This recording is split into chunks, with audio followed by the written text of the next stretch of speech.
पश्चिम बंगालमध्ये मोठी उलटफेर होण्याची शक्यता एक्झिट पोलमध्ये वर्तवण्यात आली आहे। बंगालमध्ये भाजपची सत्ता येणार असल्याचा पोल ऑफ पोलनुसार अंदाज वर्तवण्यात आलेला आहे। यामुळे ममता बॅनर्जींना मोठा धक्का बसणार आहे।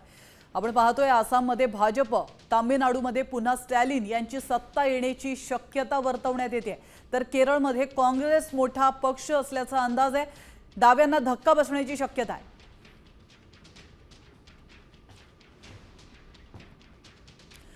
तर एक्झिट पोलमध्ये काय अंदाज वर्तवण्यात आलाय आपण पाहूयात।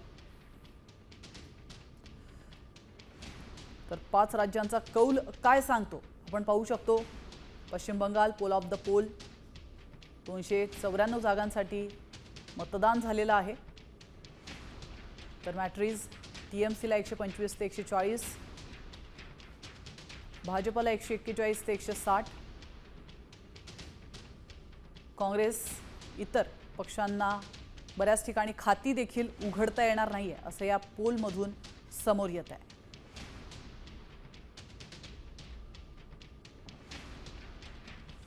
तर तामिळनाडूमध्ये नेमकी काय परिस्थिती पाहायला मिळू शकते त्यावर आपण ग्राफिक्सच्या माध्यमातून नजर टाकूयात।